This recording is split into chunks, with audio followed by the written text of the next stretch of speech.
It wasn't that he was saying something wrong. Actually, he was telling the complete truth. For the past few days, she had been feeling pain in her ribs. It wasn't too much, but it was true. Whenever the mayor's daughter felt a slight breeze, she would feel something different, and she used to think, if only someone was with her, someone to whom she could tell this. She was just a 16-year-old girl who didn't understand what she was feeling. Just thinking about it made her confused. At first, she thought that this feeling would go away with time, but now the pain was increasing even more. She couldn't even tell anyone about it. Since she hadn't ever told anyone about it, how did he know?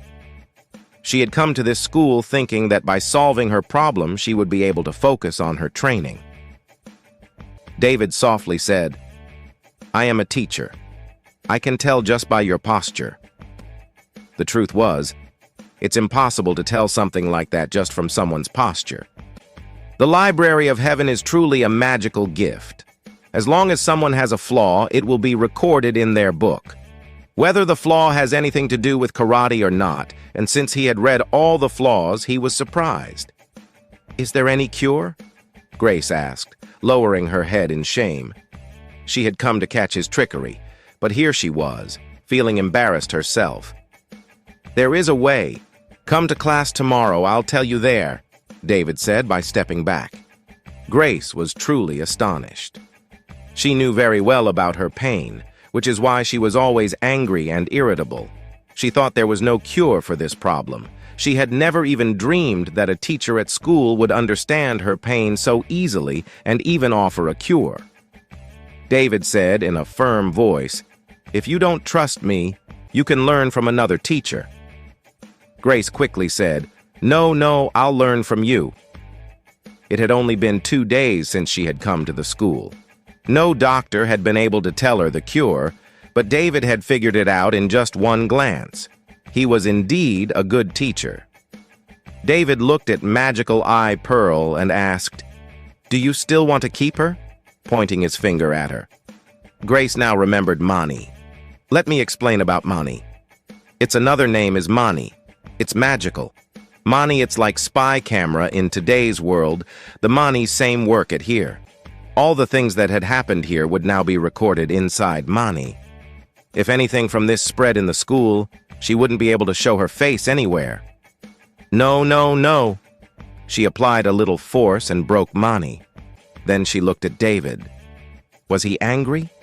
But there was a mysterious expression on his face. She had hidden Mani, but still she got caught. How could someone so capable score 0? Maybe he truly didn't care about fame. Many great people have the same thought.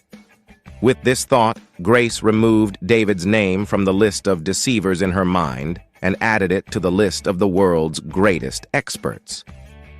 David saw that he had gained another student and said, "Take your token. You will get a bed and books, and you'll also have to arrange your own living. Class will start tomorrow." Suddenly, there was a loud noise and a man came running in. He was hefty and looked dangerous. "Madam," he said, bowing to Grace. "Uncle, why did you come?" It was Grace's servant, whom her friends had gone to find. He was about to leave after dropping Grace off at school when her friends told him that Grace wanted to become a student of the teacher with 0 points and that this same teacher had made Grace clean up. Upon hearing this, the servant turned red with anger. "Madam is the beloved daughter of the mayor. No one at home has the courage to order her around and he made her clean? Cleaning the bathroom? How dare he? Even if he's a good teacher, no one has the right to do such a thing. But this man nearly drove a student mad. How can Madam become his student?" Looking at David, he said to Grace, "Madam, what about you?" Grace said, "I have already accepted him as my teacher." As soon as he heard this, he grabbed David by the collar and said, "Take Madam's name back right now and then apologize to her, or I'll tell everyone in the school that you've used magic on a little girl." "You're not exaggerating a bit, are you?" David replied. "And if they hear this, who knows what they'll think? God knows I've only admitted a student, that's all. There's no game going on with me. Madam is very talented. What will teachers like you teach her? If you let her go now, I'll drop the matter here. Otherwise, I'll go to the school head and have you expelled from the school." The servant stormed in. Grace tried to stop him. "Uncle, what are you saying? I've chosen him as my teacher of my own will. Why are you making things difficult for me?" She was just about to find the cure for her pain, the reason she came to this school, and now this servant was ruining everything. What is going on? "Of her own will?" The servant gasped. "Do you really think this man can give you advice? Advice!" Grace shook her head. David had only pointed out her flaw, not given advice.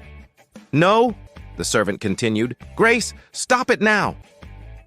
"Uncle, enough of the interrogation," Grace said firmly. The servant was shocked to see Grace like this. Then his gaze fell on the broken pieces of the gem.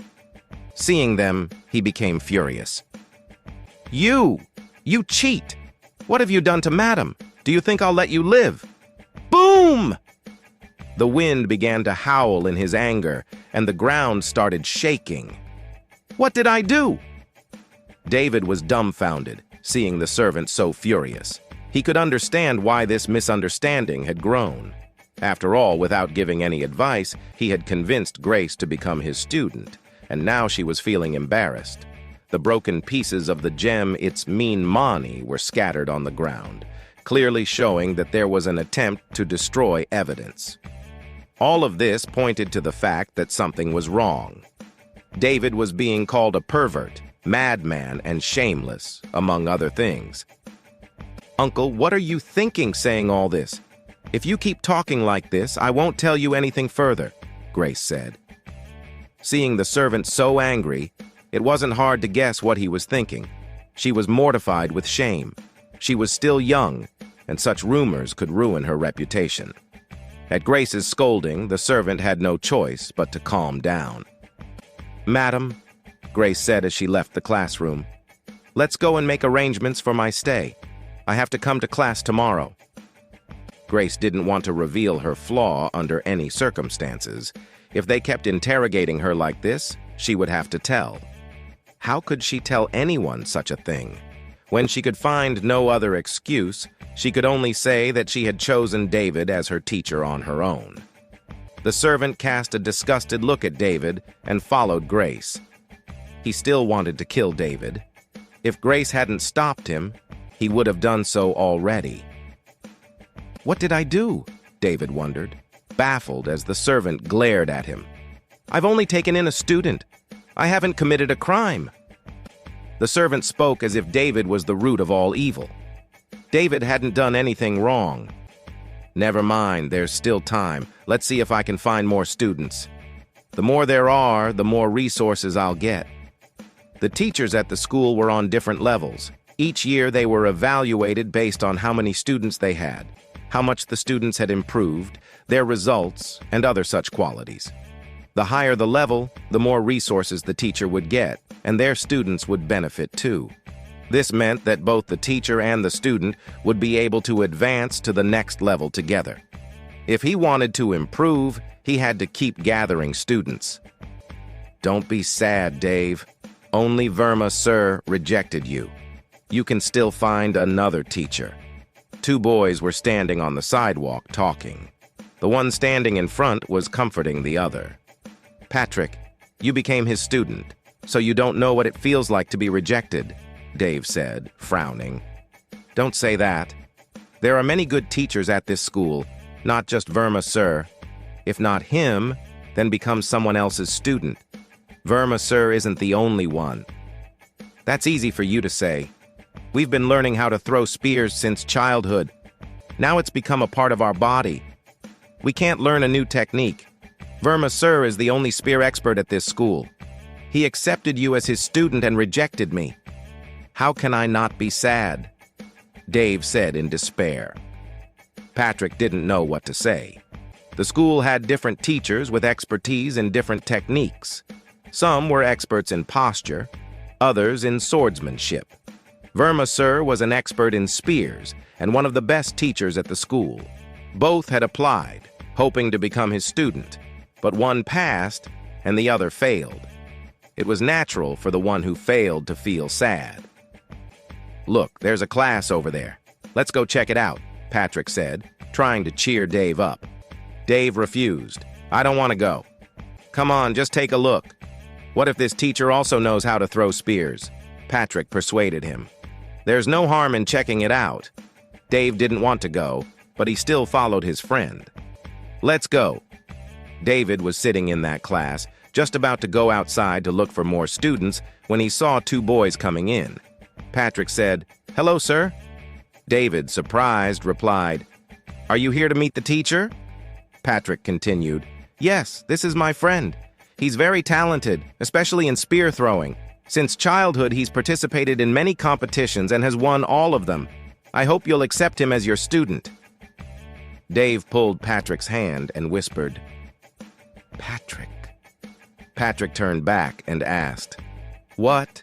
Dave unhappily said, slowly to Patrick. "Look around. The class is very small, only big enough for 10 students." It really was quite small. The size of the class depended on the teacher's capability. A good teacher could have a class as big as a football field, with hundreds of students. Compared to that, this class was just a handful. The teacher must be terrible, judging by the size of the class. Patrick, seeing the size of the class, said, "It's very small." He only wanted to help his friend, but had come here in a hurry. If the teacher wasn't good, it would only increase Dave's pain instead of reducing it.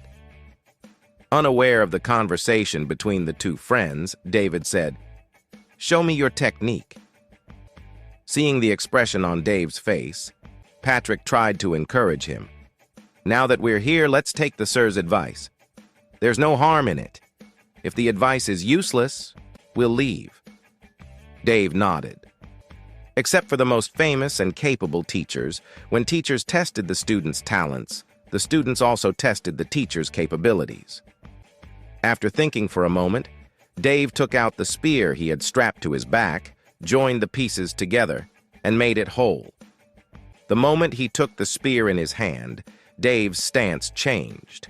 Like the edge of the spear, his form became intimidating.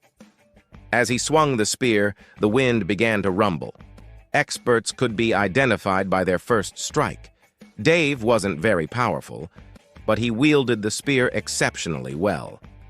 As the spearhead hit the wall, a spark flew, leaving marks on the wall. 110.